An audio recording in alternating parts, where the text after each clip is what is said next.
Story ఇదైతే మాత్రం movie నార్మల్‌గా ఉండదసల. అసలు స్టోరీ ఏంటి అంటే గనక, రిచ్ ధనుష్ గారు, పూర్ నాగార్జున గారు ఏంటి దేని గురించి అంటే 'కుబేరా' మూవీ అండి. మన శేఖర్ కమ్ల గారైతే డైరెక్ట్ చేస్తూ ఉన్నారు కదా! ఈ మూవీలో కాన్సెప్ట్ గమనిస్తే గనక, చూడ్డానికి ఏమీ లేనట్టుగా బిచ్చగాడి టైప్‌లో కనబడుతూ మన ధనుష్ గారు కోటాను కోట్ల సంపదతో ఉండటము, అలాగే చూడ్డానికి వెనకాల అంత డబ్బున్నట్టున్నా గానీ తను చాలా ఇబ్బందుల్లో ఉన్నట్టు ఉండటము. అంటే ఈ కాన్సెప్ట్ ది 5 AM క్లబ్ అని చెప్పి ఒక బుక్ అయితే ఉంది, రాబిన్ శర్మ గారు రాసింది. దానికి సంబంధించిన టైప్‌లో స్టోరీ లైన్ ఏదైనా తీసుకొని ఉంటే మాత్రం మూవీ నెక్స్ట్ లెవెల్ ఉంటుంది. ఆ బుక్ చాలామంది చదివి ఉండరు. చాలా బాగుంటుంది బుక్ అయితే మాత్రం. ఆ స్టోరీ లైన్ ఏమో అని అయితే ఏదైనా ప్రూవ్ అయితే అసలు అదిరిపోద్దనమాట మూవీ. ఏంటి అంటే గనక, ఒక పర్సను చూడ్డానికి బాగా మాసిపోయిన బట్టలు, జుట్టంతా పిచ్చి పిచ్చిగా ఉండి వస్తారనమాట ఒక ప్లేస్‌కి. అతను ఎవరు ఏంటి అనేది ఎవరికీ తెలీదు. కానీ తర్వాత నెమ్మదిగా ఆయన గురించి ఆయన రివీల్ చేస్తూ ఉంటే మాత్రం నార్మల్‌గా ఉండదనమాట. లాస్ట్‌కి తెలిసేది ఏంటి అంటే, ఆయనకి ఓన్ ఫ్లైట్స్ ఉంటాయి, అలాగే చాలా దేశాల్లో ప్రాపర్టీస్ ఉంటాయి, కోటాను కోట్లు సంపాదించే బిజినెస్‌లు ఉంటాయి.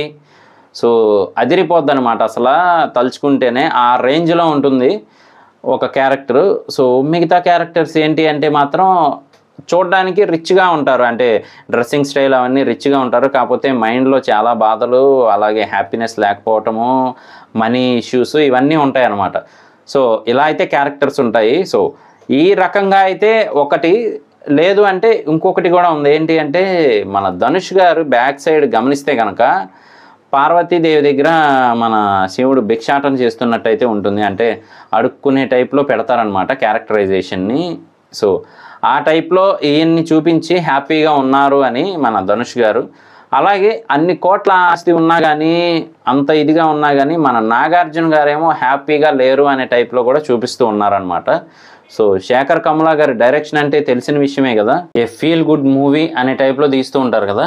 మరి ఈ మూవీ ఎలా ఉండబోతుంది అనేది మాత్రం ఎక్స్‌పెక్టేషన్స్ బాగా పెంచాయని చెప్పొచ్చు. పైగా ఒక మంచి మూవీ అని చెప్పొచ్చు. అంటే తెలుగు, తమిళ్ ఇలా కాకుండా యాక్టర్స్‌ని మిక్స్ చేసి తీయటం అనేది చాలా మంచి మూవీ అని చెప్పొచ్చు.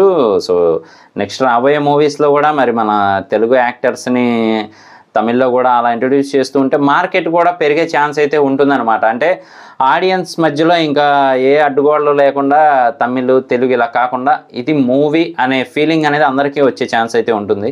మరి శేఖర్ కమ్ల గారు చాలా ప్రతిష్టాత్మకంగా తీస్తున్నారని తెలుస్తూనే ఉంది.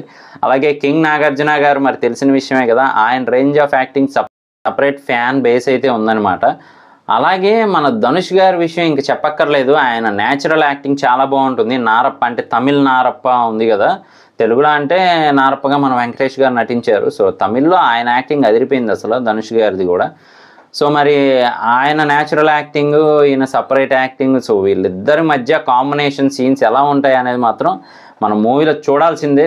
మూవీ అనౌన్స్ చేసినప్పటి నుంచి కూడా ఒక మంచి హైప్ అయితే కంటిన్యూ చేసుకుంటూ వెళ్తున్నారు శేఖర్ కమ్ల గారు. అలాగే ఆ రిలీజ్ చేసే పిక్స్ ఏవైతే ఉన్నాయో ఆ లుక్స్ కూడా అదిరిపోయినాయి ఇద్దరివి. మరి మూవీ ఎలా ఉండబోతుంది ఏంటి అని మనం వెయిట్ చేసి చూడాల్సిందే. ఇంకా టీజరు, ట్రైలరు, మూవీ రిలీజ్ అయ్యాక వాటి రివ్యూస్ కూడా చేద్దాం. మిస్ అవ్వకుండా ఉండాలంటే మన ఛానల్ వెంటనే సబ్స్క్రైబ్ చేసుకోండి.